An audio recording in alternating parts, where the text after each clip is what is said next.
Good morning po sa ating lahat. Are we excited to praise the name of the Lord? Sige po, tayo po'y tumayo. Let's all read the Word of God in Psalm 150.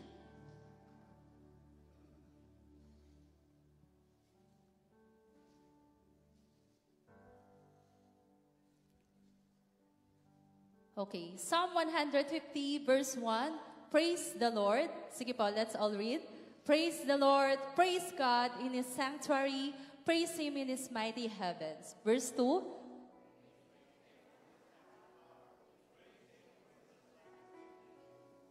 Praise Him with the sounding of the trumpet, praise Him with the harp and lyre, praise Him with the timbrel and dancing, praise Him with the strings and pipe. Verse 5, praise Him with the clash of cymbals, praise Him with resounding cymbals. And verse 6, let everything that has breath praise the Lord, praise the Lord. Let everything that has breath praise the Lord. Amen po ba? Let's give Him praise this morning. Hallelujah.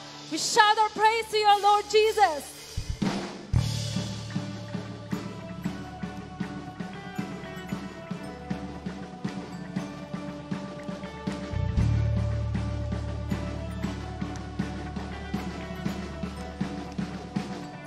To say, whoa.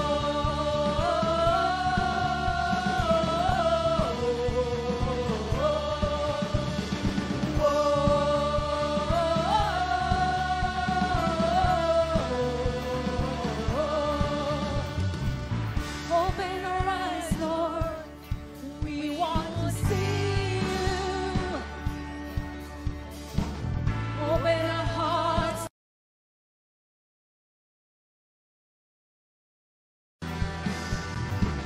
Open our ears, Lord. We need to hear you.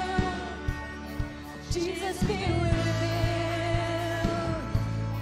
Jesus, be revealed.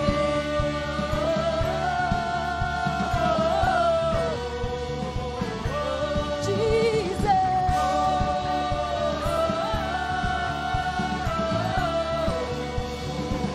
Open our eyes.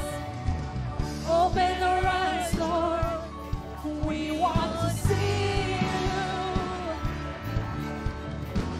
Open our hearts, Lord. We want to know you.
ka, Panginoon. Sambahin ang ngalan mo, Diyos. Salamat, Panginoon. Salamat sa panibagong araw, O Diyos. Salamat sa pribilehyo na purihin ka at sambahin ang ngalan mo. At walang ibang maitataas kundi ikaw lamang, Panginoon Jesus. Salamat sa malawak mong pag-ibig, O Diyos. Purihin ka.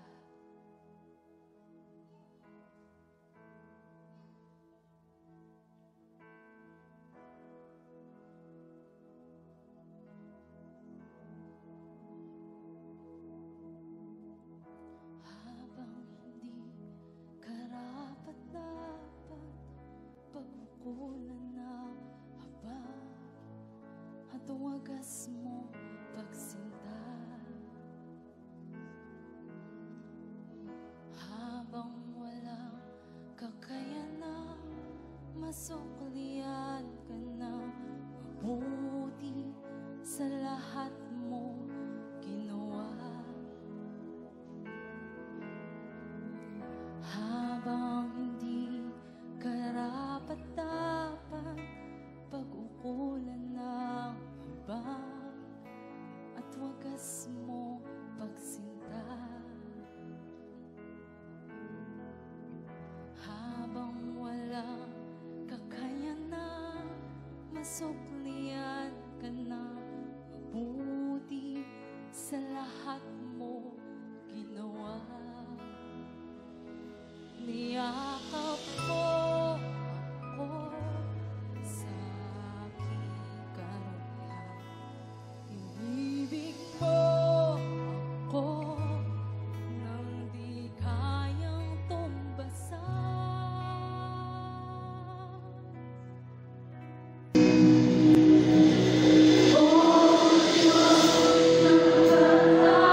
Katarungan at kapira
Jesus. Thank you, Lord. Hallelujah. Thank you, God. Hallelujah. Sige po, patuloy nating papurihan, patuloy nating palakpakan ang ating nag-iisang Diyos na buhay, banal, makapangyarihan at dakila sa lahat. Thank you, Jesus. Sige po, minsan pa bibigay natin ang ating pinakamalakas na palakpak na papuri sa ating Panginoong Diyos. Hallelujah, Lord. Hallelujah, Jesus. O sige po, habang tayo nakatayo, tayo po ay umikot, batiin natin ang bawat kapatiran at sabihin natin sa kanila, God bless you, sister. God bless you, brother.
Bago ko nga po makalimutan, meron po bang first-timer? Nakalimutan ko kanina. May kasama po ba tayong first-timer na dumating ngayon sa oras ng pagsamba? Sa baba po? Wala. Old familiar faces. Sa taas po? Oh, anyway, God bless everyone. Pwede na po tayo makaupo. At sa ating pong pagpapatuloy, ihanda po natin ang ating mga handog, ang ating mga ikapo. Thank you, Jesus. Let's pray. Thank you, Lord. Heavenly Father, we thank you once again for this wonderful moment. Lord, as we recognize, oh God, every blessing that you have given us, Lord, we also acknowledge, oh Lord, oh God, the things that we must do for you today. Narito po, O Diyos, ang aming mga ikapo. Narito ang aming mga handog. Buhat sa iyong pagpapala. Buhat, O Diyos, sa mga pagkakataon na iyong ibinigay sa amin upang, O Diyos, to create wealth, O God. Lord, ang lahat po ng meron kami ay nanggaling sa iyo. Ayon sa iyong biyaya, sa iyong habag, sa iyong pagpapala, pag-ibig at katapatan. Lord, kayo po ang humipo sa bawat puso ng mga taong iyong gagamitin sa Project C127. Ang lahat po ng ito, O Diyos, ay kinikilala namin na galing sa iyong pag-ibig at katapatan. Kaya ipinagpapasalamat na po namin ang lahat ng ito at ibinibigay sa iyong lahat ng papuri sa makapangyarihang pangalan ng aming Panginoong Jesus. Everybody say, Amen.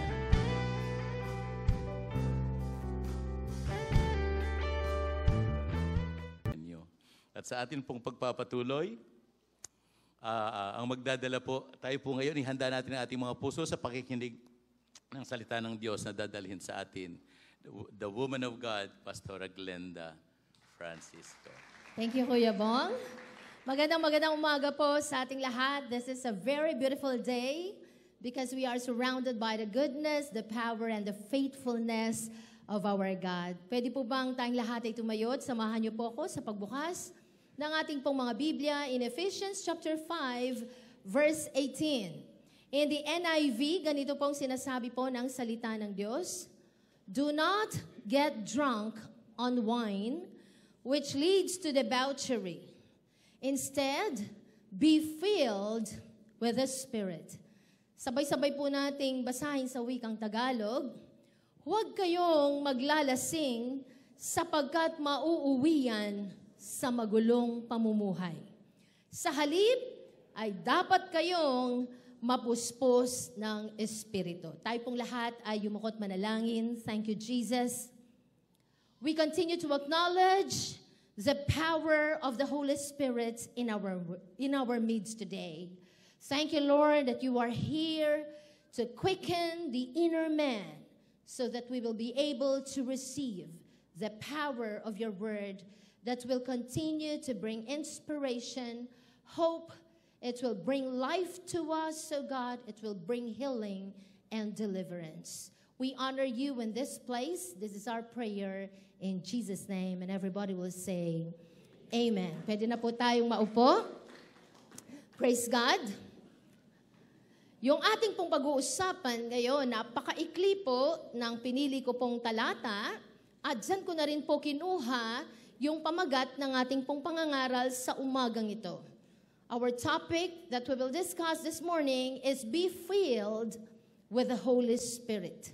Tayo po ay mapuno, mapuspos ng banal na Espiritu. Ano po ba ang ibig sabihin natin? What do we mean when we say the filling of the Holy Spirit? Nung tayo po ay tumanggap sa ating pong Panginoon, we have been indwelt by the Spirit of God. Ang tawag po doon, indwelling of the Holy Spirit. Ano naman ang ibig sabihin pag sinabi nating filling of the Holy Spirit? Parang tayo po kapag tumatanggap tayo ng bisita sa ating pong bahay, hindi po ba pinapapasok po natin sila sa ating pong living room? So meron pong isang tao na pinapasok niya yung bisita sa living room, iniwanan po doon, at nakaligtaan na niya itong bisitang ito. Maya-maya naalala niya na nasa living area siya. So binalikan niya at bumawi. Sabi niya, ay, sorry. Feel at home, my friends. Sabi niya, pwede kang pumasok sa lahat ng kwarto ng bahay na ito. Alam niyo po ba, pag sinabi nating filling, pinapahintulutan natin ang banal na Espiritu na magkaroon ng kontrol sa lahat ng bahagi ng ating pong buhay. The filling of the Holy Spirit does not mean the believer gets more of the Holy Spirit. Because when we receive Jesus Christ as our personal Lord and Savior, hindi po 80% ang Holy Spirit na pumasok sa atin. It's 100%. But rather, ang ibig sabihin po ng filling, the Holy Spirit gets more of the believer. He is given free access in all aspects of our lives. Ang malaking tanong po sa umagang ito, who influences you today? Sino ang nag-iimpluwensya sa buhay mo? Sino ang nanghihikayat sa'yo? Who are the people or what are the things that you allow to speak over your life? Sino yung mga nagsasalita sa buhay mo? Who are the people or what are the things that you allow to influence you? I'm praying, mga kabataan natin, ngayon, ay hindi nawawala ang impluensya ng mga magulang sa kanilang mga buhay. That when our parents talk to us and they advise us, we always have a ready ears. Amen ba mga kabataan? Ha? Bakit walang nag-amen na kabataan? Lahat nga ng kabataan dito na nakikinig sa magulang, magsabi ng amen. Mahina pa rin. Na kayo ko, hindi na yata nakikinig sa mga magulang. The people and the things that we allow to speak over us and influence us will shape us and mold us. Kung sino ang pinapakinggan natin, at kung sino ang pinapahintulutan nating magkaroon ng impluensya sa buhay natin, ay silang maghuhubog ng ating pong buhay. Kaya napakahalaga na tayo po ay maging maingat sa kung sino ang pinapakinggan natin at kung ano yung pinapahintulutan nating mag-impluensya sa buhay natin. Because nowadays, there are a lot of voices. And some of the voices that call to us are, number one, the voice of popularity. Yung pagtawag ng katanyagan sa ating pong kapanahunan. Naalala ko po yung isang famous singer nung nag-uumpisa siya, matamblay yung kanyang karir, kaya't kapit patalim siya, isinanla niya ang kanyang kaluluwa kay Satanas. At ang sabi niya, pasikatin mo lang ako, ibibigay ko ang kaluluwa ko sa iyo. At siya nga, pinasikat nga siya ni Satanas. Pero dumating yung araw ng paniningil ni Satanas sa kanya. Dumating yung panahon na maging sa wall ng kanyang condominium, nakikita na niya yung manifestation of the demons and Satan himself. At meron na pong mga bumubulong sa kanya na magpakamatay ka na, sinisingil ko na ang iyong kaluluwa. At hindi po nagtagal, he shot himself with a shotgun at siya po ay namatay. The voice of lust of the flesh. Meron din pong isang kabataan na napadaan lang sa isang basurahan at nakakita po siya ng isang pornographic magazine. Tiningnan po niya, nandun yung pagtawag ng kalaswaan. Di niya napigilan yung kanyang mata na tumingin doon sa mga malalaswang panoorin po doon o yung malaswang mga pictures po sa magazine. At hindi po siya nakontento na minsan lang niyang titingnan. Gabi-gabi tinitingnan na niya yon until he became addicted in watching this magazine, yung talagang malaswang magazine na ito. Alam niyo po, hindi siya na-satisfy sa tinitingnan lang. He started to rape young girls. Pagkatapos pong ni-rape, pinapatay pa niya. Kailangan ko pong sabihin ito, para magsilbi pong warning sa ating pong lahat. He started killing young girls at alam po ba ninyo, ilan ang na-rape niya? Umabot ng 17 young girls. At siya po ay naging serial killer po sa Amerika. Sino bang mag-aakala na doon sa simpleng panoorin o magazine na yon, magiging rapist and murderer siya? The voice of easy money. Sa panahon natin ngayon, marami po ang nagko-corrupt para lang makakuha ng madaling salapi. Hindi na po pinagpapaguran kung minsan yung mga pera na kanilang tinatangkilik. The voice of gambling. Pagsusugal, kawawa ang mga pamilya ng mga nalululong sa pagsusugal. Wala pa akong alam na talagang pinagpala o umangat ang buhay dahil sa sugal. Nagiging miserable ang buhay at nawawasak ang mga tahanan. The voice of vices. Mga bisyo, anong pangako po ng mga bisyo sa kapanahunan natin? It's heaven here on earth, an early heaven here on earth. Pero sa totoo, ang ibibigay ng bisyo sa atin is hell on earth. Kaya ingat sa mga tumatawag sa atin. Another is the voice of self-pity. Kinakaawaan ang sarili dahil sila ay ipinanganak na dukha. At kung minsan mandadamay pa yan, maghahanap siya ng kamukha niyang mahirap at sila'y magkakaroon ng pity party. Alam niyo, sabi nga po, hindi naman kasalanan ang tayo mag-umpisa ng dukha. Ang kasalanan ay kapag nanatili tayong dukha sa kabila ng mga pagkakataon na ibinibigay ng Diyos sa atin. Naalala ko po si Manny Villar, at the age of 6, siya po'y nagtatrabaho na, sinasamahan yung nanay niya na magtinda ng isda at ng hipon sa tondo. At sa kanyang pag-aaral, doon na siya nag-aaral ng leksyon, nilabanan. Yung tawag ng pagkaawa sa sarili, nagpursige po siya. At sino na si Manny Villar ngayon? Isa po sa mga matatagumpay na negosyante, isa sa pinakamayaman sa ating pong bansa. Who can bring so much blessing to us, and yet, he is the most ignored and unsolicited. He is the third person in the Trinity, the Holy Spirit. Kung merong mag-iimpluwensya sa atin na magdadala ng matinding pagpapala sa buhay natin, walang iba kundi ang banal na Espiritu. Kaya lang nakakalungkot po, hindi natin masyadong kinikilala ang galaw ng banal na Espiritu sa ating pong mga buhay. This is so sad.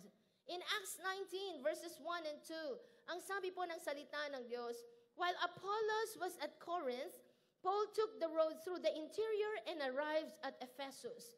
There he found some disciples. May nakita siyang tagasunod ni Jesus, mga alagad ni Jesus, and asked them, ang tanong sa kanila, did you receive the Holy Spirit, the filling of the Holy Spirit, when you believed? Ano po yung sagot? They answered, no! We have not even heard that there is a Holy Spirit. Yun ang nakakalungkot. Hindi pa sila nakakarinig na mayroon ngang banal na Espiritu.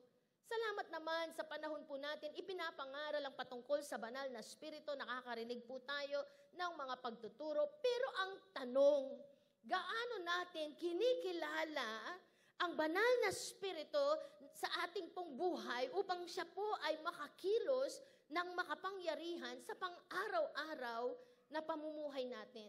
Na hindi lang natin siya inaaral, kung hindi nararanasan natin siya sa bawat araw na tayo po ay nabubuhay.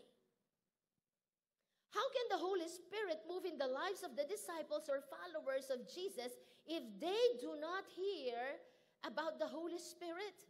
If they do not know the Holy Spirit, and if they ignore the Holy Spirit.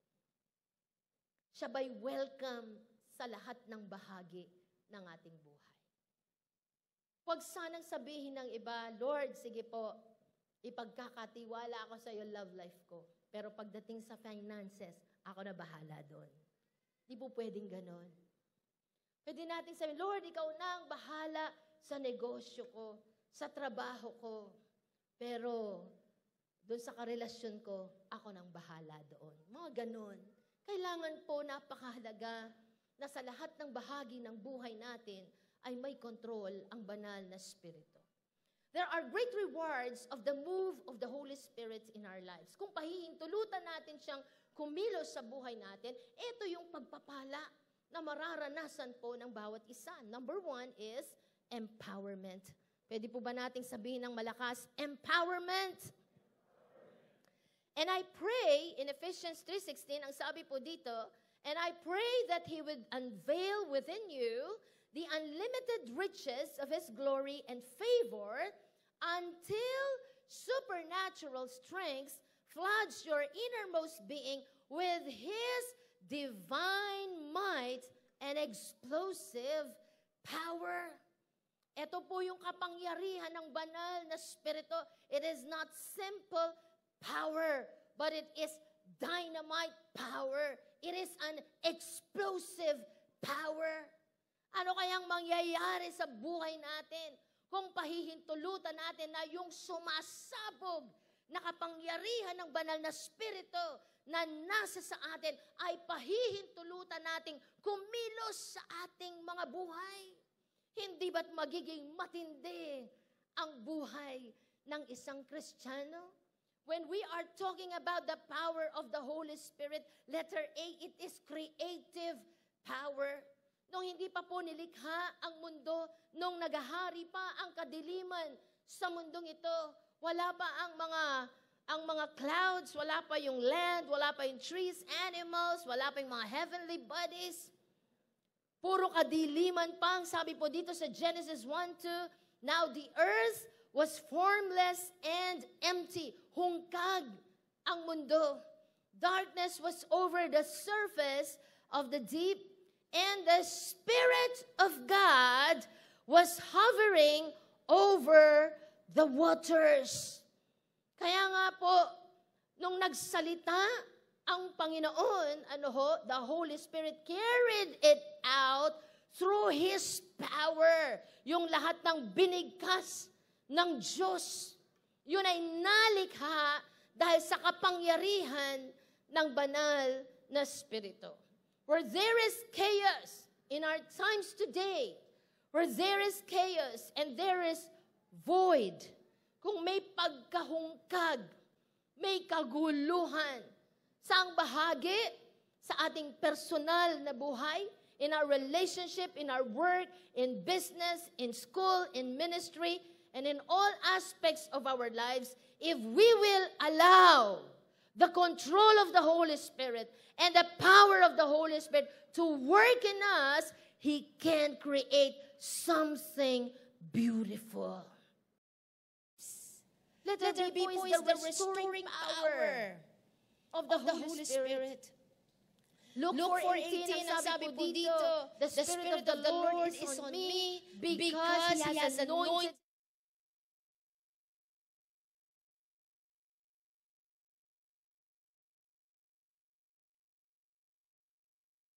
set the oppressed free. Sino po tinutukoy dito? Si Jesus. And in Acts 10:38, how God anointed Jesus of Nazareth with the Holy Spirit and power, and how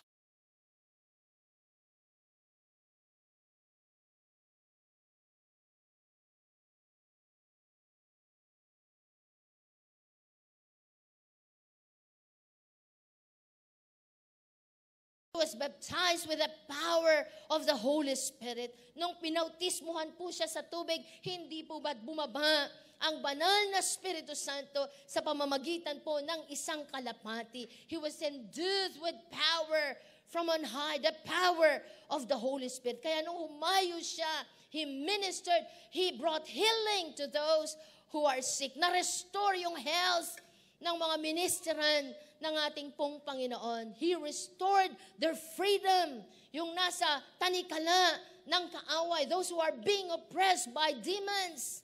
Yung mga inalihan ng mga masasamang spirito, pinalaya sila dahil sa kapangyarihan ng banal na spirito. Kaya kung meron kang karamdaman ngayon, kapatid, the Holy Spirit has the power to restore your health. Just allow Him. Kung minsan, bakit hindi nakakakilos? Because He's being quenched. One of the grave sins in our times today, yung matinding pagkakasala, yung hadlangan, pigilan yung pagkilos ng banal na Espiritu Santo. Agad-agad, pag tayo nagkasakit, sino ang unang naaalala natin? Sino ang unang nilalapitan natin?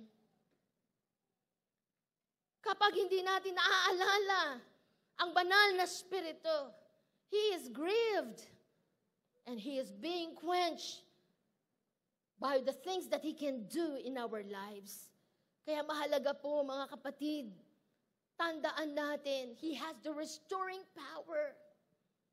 Ano man ang problema mo ngayon, hindi mo kaya sa sarili mong lakas, andyan ang banal na Espiritu Santo para bigyan ka ng kalakasan. Merong mga ninakaw si Satanas sa buhay natin. Mga pagpapalang nakalaan sa atin pero sinira, winasak ni Satanas dahil sa ating pong mga pagkakamali sa buhay. Pwedeng ibalik yan ng kapangyarihan ng banal na Espiritu. Huwag tayong magmumukmok. Huwag tayong pasasadlak sa kawalan ng pag-asa. There is always hope. There is life. There is strength. There is health. There is freedom. When the power of the Holy Spirit works in our life. Amen po ba? Di po ako galit. Baka kayo nananahimik kayo, akala nyo galit ako. I'm just being emphatic, ano po. And then number 2, another great reward of allowing the power of the Spirit of God is enlightenment. Ano po yung una? Empowerment. Number 2 is enlightenment. Binibigyan ng liwanag ng banal na Espiritu ang ating mga buhay. In 1 Corinthians chapter 2 verse 11, for who knows a person's thoughts except their own spirit within them? In the same way, no one knows the thoughts of God except the Spirit of God. Sa Tagalog po, para mas maliwanag, sapagkat walang nakakaalam sa iniisip ng isang tao maliban sa kanyang sariling espiritu. Gayon din naman, walang nakakaalam sa mga iniisip ng Diyos maliban sa espiritu ng Diyos. So alam ng banal na espiritu yung dakilang plano ng Diyos sa sangkatauhan. Kaya't ito'y binibigyan niya ng liwanag sa atin sa pamamagitan po ng letter A, revelation and inspiration. Anong ibig sabihin po ng pagpapahayag, kapahayagan o yung revelation? The Holy Spirit is the author of the Word of God. Ang may akda po ng written word na to is the Holy Spirit. Sa papaanong paraan? Through revelation. Sabi po dyan, through revelation, the Holy Spirit spoke spoke to 40 human writers of the Bible the message He wanted them to transmit. Pumili po siya ng 40 katao na magsusulat ng salita ng Diyos. Ipinahayag sa mga taong ito kung ano ang plano ng Diyos sa sangkatauhan. Dahil alam niya, siyang nakakaalam kung ano ang kaisipan ng Diyos. Ngayon, through inspiration, the Holy Spirit guided these 40 writers. Yung pinili na 40 magsusulat ng salita ng Diyos ay ginabayan ng banal na Espiritu so that the spoken message will be accurately written. Para sa pagsusulat, hindi sila magkamali. So eksakto, accurate yung pagkakasulat ng salita ng Diyos. We believe in the infallibility of the Word of God, that the Word of God has no error. Walang mali ang salita ng Diyos. Through inspiration, these people were guided by the power of the Holy Spirit. Isa po sa mga authors ng Bible ay si David. Kaya nga ang sabi po niya sa 2 Samuel 23:2, "The Spirit of the Lord spoke through me. His word was on my tongue." Another author, si Peter. Siya po nagsulat ng 1 Peter and 2 Peter. Ano po yung sabi niya sa 2 Peter 1:21? "For prophecy never had its origin in the human will, but prophets, though human, spoke from God as they were carried along by the Holy Spirit." They were guided by the Holy Spirit. Sa wikang Tagalog po, sapagkat ang pahayag ng mga propeta ay hindi nagmula sa kalooban lamang ng tao, ito'y galing sa Diyos at ipinahayag ng mga taong nasa ilalim ng kapangyarihan ng Espiritu Santo. And one way to enlighten us is by illumination. Ano naman po yung illumination? Through illumination, the Holy Spirit takes the written word. Ito, nasulat na, di po ba, ng 40 writers through revelation and inspiration. Ngayon naman, illumination, He takes the written word when it is preached and read and enlightens those human ears who will hear it. Ang tanong po kasi ngayon, nangungusap pa ba ang banal na Espiritu? Naririnig po ba ninyo yung audible voice ng Holy Spirit? Kung paano nyo akong naririnig ngayon, naririnig po ba nyo yung Holy Spirit? Not anymore, right? Very rare. Madalang natatawagin ka, CJ, makinig ka. Ako'y magsasalita sa iyo. Very rare po yun. Why? Because the Bible is complete. Kompleto na to. Kaya, kung gusto po nating mangusap ang banal na Espiritu, we will dig into the Word.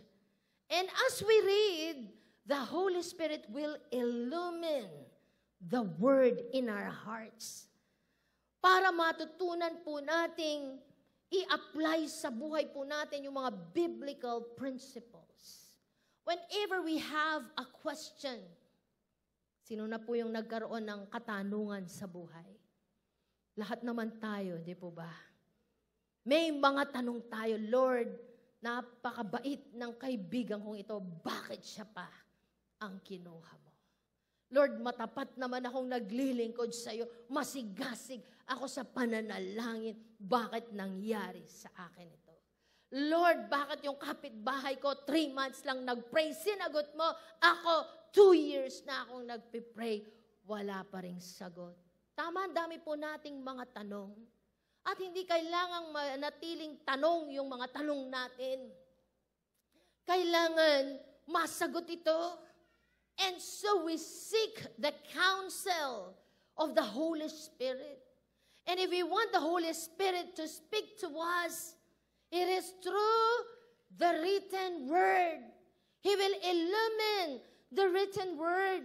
Huwag na kayong hihingi ng mga sign. Kaya nga bago po umakyat ng langit, ang Panginoong Hesukristo, ang sabi po niya dito po sa Juan, Kabanatang 14, 25 hanggang 26, sinasabi ko sa inyo ang mga bagay na ito habang kasama pa ninyo ako, bago po siya umakyat sa langit. Ngunit ang tagapagtanggol, the Comforter, ang Espiritu Santo na isusugo ng Ama sa pangalan ko, ang siyang magtuturo sa inyo ng, ano pong nakasulat dyan? Magtuturo sa inyo ng lahat ng bagay. Pwede po ba nating sabihin ng malakas, lahat ng bagay? At magpapaalala ng lahat ng sinasabi ko sa inyo. Kasama po ba doon sa lahat ng bagay yung patungkol sa ating pong mga relasyon? Kasama po ba yung patungkol sa finances? Amen. Kasama po ba yan yung patungkol sa ating pananampalataya? Kasama ba doon sa paglilingkod sa Panginoon? Kasama lahat. Saklaw lahat. Kaya nga mapalad tayo dahil nasa atin ang banal na Espiritu na nakakaalam ng kaisipan ng Diyos.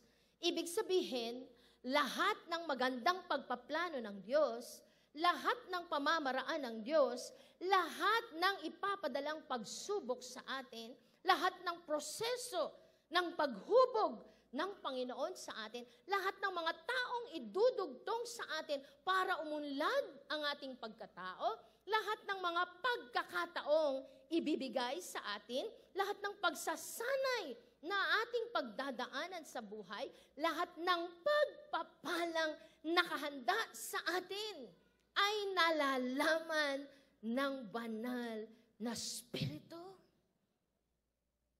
Kaya nga kapag may tanong tayo patungkol sa buhay natin, patungkol sa plano ng Diyos sa atin, alam lahat yan ng banal na Espiritu. And for sure, we will receive the counsel of the Holy Spirit as we allow Him to move in our lives sa ating lakad. And number 3, dito po ako magtatapos. Number 3 is enlargement. Kung gusto po ninyong malaman ang kahulugan niyan, andito pong prueba. Joke. Lumalaki, hindi lang sa katawan. Pag sinabi po nating enlargement, it brings us to heights. Magsa-step up tayo. Idadala tayo dun sa next level.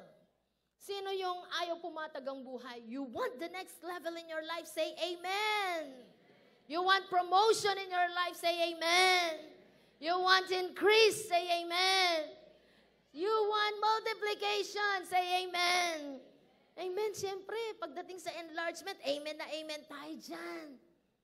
We want to be intensified. We want to be tough. Gusto natin maging matatag tayo. At ang ganda po ng pangako sa atin, this is one of my favorite verses in the Bible, 1 Corinthians chapter 2, verse 9. However, as it is written, sige, sabay-sabay tayo para marinig nating lahat. Ready, begin.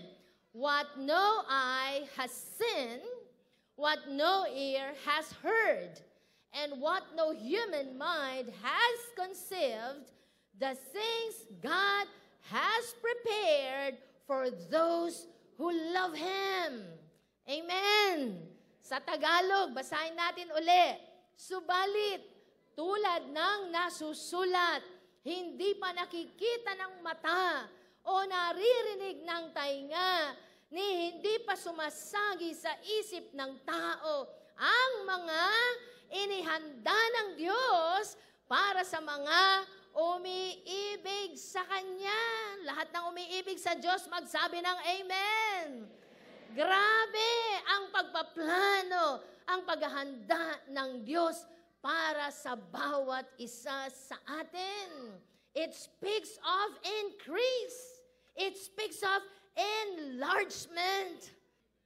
Kaya nga totoo at Yung palaging sinasabi sa morning watch tuwing Huwebes ng taga-Bulaon, the best is yet to come.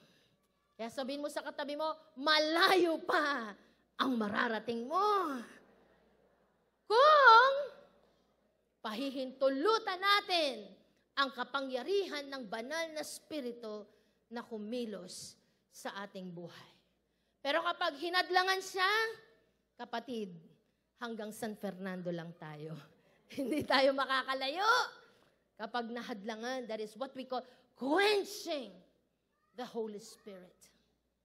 Sometimes the Holy Spirit will push us and teach us to trust in His power. Because with our own power, we cannot do it. Sabi ko nga, limitado tayo. May kakulangan. But when we trust the power that is within us, then we can go through these heights. All the beautiful things that God has prepared for us. Makakamta natin ang mga bagay na ito. Naalala ko po, dito po tayo magtatapos sa kwentong ito. Ang isang bata na napakahirap. Sila po ay nabuhay po sa Africa. 11 magkakapatid. Ang tatay po niya ay pastor. Meron po silang godly heritage. Yun po yung yaman po nila. Nakatira po sa isang maliit na bahay na 2 po ang kwarto. Isang kwarto yung nanay at tatay niya. Isang kwarto, nandun po yung mga kapatid niyang babae. So yung mga lalaki, walang kwarto. Bahala ka, saan ka matutulog. Ang bahay po nila walang sahig, lupa. Dahil sa sobrang kahirapan. At natutulog siya doon sa lupa. At yung panahon na yon, they were under the rule of the British. Kaya nga po, ang tindi ng discrimination. Kasi mga Africans po sila, maitim, no? Ang daming prejudices. Nung 13 years old po siya, una niyang nabasa ang Biblia, he started reading the Bible from cover to cover, from Genesis to Revelation. At sa bawat taon ng buhay niya, binabasa niya ng buo ang Biblia. Nung siya po'y mag-aaral na, meron po siyang isang British teacher. At nung nasa classroom na siya, masyado siyang minaliit ng kanya pong guro. Ang sabi niya, you are uneducable. You are a black monkey. Hindi ka matututo sa buhay mo, hindi ka aangat. Nagsabi siya sa nanay niya. Alam niyo po, sabi ng nanay niya, do not believe him. Tayo po sa panahon natin ngayon, let us not be moved by the opinions of others, by what people say unto us, if it is not according to the teaching of the word. Sabi ng nanay niya, come here. I will show you a verse. And thank God, this is the verse. Ito pong verse natin last year, above and beyond. Ephesians 3:20. Anong nakasulat po dyan? Now to Him who is able to do immeasurably more than all we ask or imagine according to His power that is at work within us. Yes, you have your inabilities, but the power that is within you is a limitless power. That is the power of the Holy Spirit. Huwag kang maniniwala sa Kanya. Gawin mo, i-memorize mo ang verse na to and declare this verse every day in your life na magagawa mo yung higit pa sa hinihingi mo at inaasahan mo sa pamamagitan ng kapangyarihan ng banal na Espiritu Santo na kumikilos sa buhay mo. Alam niyo po, dahil yun ang declaration niya, to make the long story short, nakapagtapos po siya ng pag-aaral. Four bachelor degree. Meron po siyang master's degree at meron siyang doctorate degree. Talagang gumaling siya ng gumaling. Nakarating siya doon sa mga lugar na hindi niya inaasahan. And he became an international motivational speaker. Siya po ay naging author po ng mga best-selling books. He was a lecturer, an educator, and a consultant for government and business. Ano pong nagpa-enlarge sa kanya? Nagpa-increase sa kanya? Nagpalawak ng kanyang karanasan, pag-angat sa buhay? It is the power of the Holy Spirit within him. Tayo pong lahat ay tumayo sa umagang ito, sa ating pong conclusion. Let the Holy Spirit have full control over our lives and experience His empowerment, His enlightenment, and His enlargement. Sa umagang ito, banal na Espiritu, kami po'y nagpapakumbaba sa inyo pong harapan. If there were times in our lives that we have ignored your move in our lives, we ask for forgiveness. Patawad po kung may mga pagkakataon na hindi po namin kinilala ang iyong pagkilos sa aming pong buhay.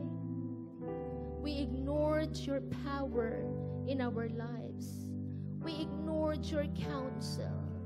May mga pagkakataon na kapag mayroon po kaming mga problema, hindi ka namin sinasangguni. Bagkus, nilalapatan namin ang solusyon sa aming pong pansariling pagkaunawa, sa aming pong galing. Forgive us, Lord. And so today, we appreciate your work in our lives. We cling to you, and we want to develop an intimate relationship with the Holy Spirit. We want you to be our best friend. Na sa lahat ng sandali ng buhay namin, sa lahat ng mangyayari sa amin, sa lahat ng pagdadaanan namin, patuloy po namin itong isasangguni sa banal na Espiritu. And as we minister, as we live our life, as we serve, oh God, as we make decisions in our lives, we will do all in the power of the Holy Spirit. We will allow the leading of the Holy Spirit in our lives. Believing, oh Father, that greater things will be given unto us because it is your will to bring us to our greatness. You have great plans for all of us. We have all a beautiful future ahead of us, and we will all reach this destiny as we trust the power of the Holy Spirit in our lives. Thank you so much for touching us today, and thank you for all the things that you have bestowed this morning. We honor you and we give you praise. This is our prayer in the name of the Father, the Son, and the Holy Ghost. In one God we pray, and everyone will say, Amen and Amen. God bless us all po. Magbalikan po tayo sa pag-ibig ng Panginoon.